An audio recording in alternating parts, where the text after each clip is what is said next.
First of all happy Deepavali to all. आज इस video में डिस्कस करेंगे कि एसएससी सीजीएल एग्ज़ाम आप सभी का तो कंप्लीट ही हो चुका है ना। सबसे बड़ी बात अब ये है कि रिज़ल्ट को लेकर के आप सभी के मन में कहीं ना कहीं जो क्रिएटिविटी है वो लगातार जो है क्रिएट हो रही है कि आपके माइंड में जो सिचुएशंस आ रही हैं कि आखिर इस बार रिज़ल्ट में डिले क्यों हो रहा है ना। और आप सभी के जो भी फैक्ट्स हैं वो सारी चीज़ें बताऊंगा, चाहे वो कट ऑफ की बात हो और कैसे जो ये कट ऑफ है इस बार जो है वो मेरिट लिस्ट में बनेगा, उस पर हम डिस्कस करेंगे।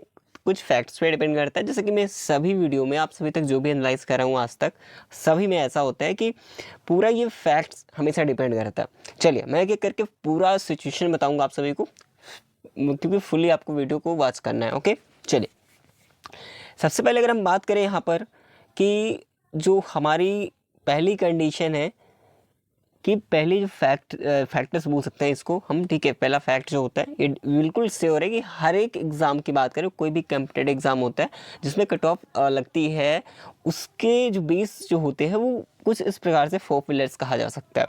नंबर ऑफ़ वैकेंसीज़ कितनी है ये भी कट ऑफ पर डिपेंड करती है कि कट ऑफ इंक्रीज़ होगी या डिक्रीज़ होगी, ठीक है ना।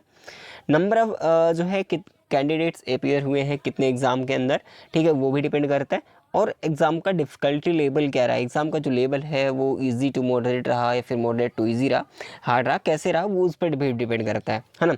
बेस्ड ऑन नॉर्मलाइजेशन, ठीक है, आपके नॉर्मलाइजेशन के फंडे पर भी बेस होता है कि आपकी कट ऑफ यानी कि आपको कितना मार्क्स मिल सकता है और आपकी कट ऑफ में कितना इजाफा हो सकता है, ये भी डिपेंड करता है। चले यहाँ तक बात क्लियर। अभी आपको बिल्कुल क्लियर हो जाएगा, ठीक है, क्योंकि देखिए जो सच है वो बता रहा हूँ अपने एक्सपीरियंस के अकॉर्डिंग, जो सारी चीज़ें अभी तक हुई हैं, ठीक है, उस पे बेस पे मैं बात कर रहा हूँ। और सबसे पहले रिज़ल्ट का जब मुद्दा आता है कि आखिर रिज़ल्ट कब आएगा, है ना। चलिए यहाँ पर मैं आपको बता दूँ, अगर हम 2023 की इस जो है डिक्लेयर्स को देखें तो यहाँ पर इस डिक्लेयर्स में क्या दिया गया है। देखिए प्रीलिम का जब एग्ज़ाम हुआ टियर 1 में, आप देखेंगे 14 टू 27 जुलाई 2023 के अंदर, ठीक है, समझना मेरी बात को। अब रिजल्ट कब आया था, सितंबर के अंदर, करीब ये 54 दिन के आसपास जो है रिजल्ट है वो यहाँ पर देखने को मिला था, ठीक है। अब मेंस का एग्ज़ाम कब हुआ, फिर 26 अक्टूबर 2023, ठीक है, यानी कि 39 से लेकर के 35 डेज़ के आसपास जो है यहाँ पर जो है टाइम लगा था, यानी कि बहुत कम समय मिला था आपको मेंस के लिए। इसीलिए मैं कह रहा हूँ कि आज ये वीडियो देख लीजिए और इसके बाद क्लियर रूप से देखा जाए तो वीडियो में आप लग जाइएगा तैयारी के अंदर, क्योंकि फिर आपको समय नहीं मिलेगा, ठीक है। वहीं बता दूं इस सीजीएल 2022 में भी आप देखेंगे कितना टाइम लगा था, उस पर भी थोड़ी सी डिस्कस कर लेते हैं बात को। प्रीलिम्स की बात करें 1 से 15 दिसंबर के बीच हुआ था। रिजल्ट कब हुआ था, 9 फरवरी 2023 के आसपास जो है इसका भी एग्ज़ाम हो गया था, यानी करीब उसी के आसपास हुआ, 50 से 55 दिन के आसपास अगर देखेंगे तो कुछ इसी प्रकार के आसपास रहा है ना।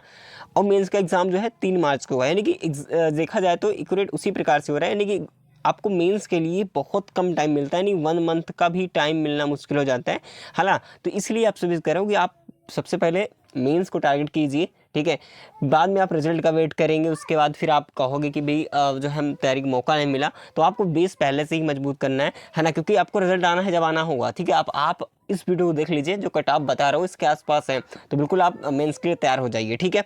चलिए मैं आपको दिखा दे रहा हूँ यहाँ पर सबसे पहले जो कट ऑफ है, आप कट ऑफ देखेंगे तो यहाँ पर आपकी जो कट ऑफ है वो यहाँ पर दी हुई है ना, कि जो जनरल कैटेगरी है 135 से 138 के बीच, ओबीसी की बात करें 130 से 132, ईडब्ल्यूएस की बात करें 132, एससी की बात करें 118 से 120 के बीच, एसटी की बात करें तो यहाँ पर 105 से 107 के बीच, ठीक है। और कुछ अदर कैटेगरी की यहाँ पर देख सकते हैं।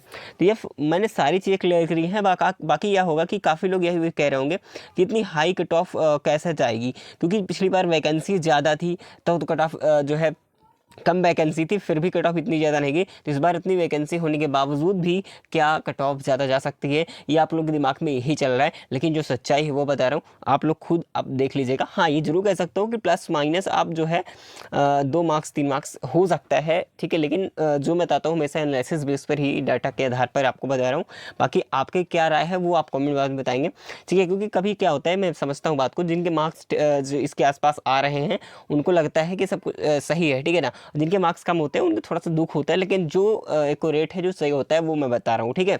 और हाँ ये भी ध्यान रखना कि आफ्टर नॉर्मलाइजेशन की बात कर रहा हूँ, आफ्टर नॉर्मलाइजेशन जो है कट ऑफ आपकी इतनी रहने वाली है। थोड़ा बहुत कम ज़्यादा हो सकता है, ये पहले से मैं आपको बता दे रहा हूँ। और हाँ, आपके मार्क्स कितने आप कमेंट करके ज़रूर बताएंगे। अब आप सभी को ये ज़रूर क्लियर होना चाहिए कि आखिर रिज़ल्ट आएगा तो कब आएगा। तो मैंने आपको बता दिया कि जो पिछले, अगर आप प्रीवियस ईयर को देखो तो उस बार जो रिज़ल्ट आया था करीब 55 से लेकर के 50 दिन के बीच आसपास जो है आपका रिज़ल्ट आया था, ठीक है। लेकिन इस बार 2024 में रिज़ल्ट कब आएगा तो मैं आपको बता दूं, ये आपका रिज़ल्ट ज़्यादा टाइम नहीं लगेगा, ठीक है। ये दीपावली ख़त्म, ठीक है। उसके बाद आपको बता दूं कि 4 नवंबर, ठीक है, 4 नवंबर के बाद बिल्कुल मान के चलो कि आपका जो रिज़ल्ट है वो कभी भी आ सकता है, ठीक है ना। 4 नवंबर के बाद आप सभी का रिज़ल्ट कभी भी जो है जारी किया सकता है, ठीक है। इतना बात ही क्लियर कर लो। हाँ, और अपने तैयारी में लग जाओ। जो भी मार्क्स मैंने आपको बताया यहाँ पर, अगर इतने इसके आसपास हैं तो बिल्कुल आप जो है मेंस के लिए तैयारी करिए, ठीक है ना। और ये मत डाउट में रहिए कि हमारे कितने मार्क्स हो सकते हैं। मैं फिर भी कह रहा हूँ बार बार कि इसके आसपास आपके मार्क्स लाई कर रहे हैं तो बिल्कुल आप लग जाइए, ठीक है। बिल्कुल डाउट में मत रहिए, कोई टाइम फिर नहीं मिलेगा आप सभी को। बहुत कम टाइम होता है मेंस एग्ज़ाम्स के लिए, जैसे रिज़ल्ट जारी होता है, ठीक है। और हाँ, आगे सबसे पहले अपडेट पाने के लिए आप चैनल को जरूर सब्सक्राइब करेंगे और हमारे टेलीग्राम चैनल को ज्वाइन कर लीजिएगा, ताकि जो अगर अब जो है कोई प्रिपरेशन कर रहा होगा सीजन के लिए तो वो जो स्टडी मटेरियल है सारी चीज़ें मैं एनसीईआरटी बेस जो यूपीएससी का होता है, प्रीलिम्स होता है, उसमें भी बहुत सारी चीज़ें जो है वो सीजल के अंदर देखी जाती हैं। तो उस बेस पर हमने प्रीवियस ईयर भी देखा है सीजल का, उस पर कम्बिनेशन जो होता है वो सारे मटेरियल्स मैं आपको दिखाऊंगा फाउंडेशन की तरह, ठीक है। तो इसलिए टेलीग्राम को जरूर ज्वाइन कर लेना।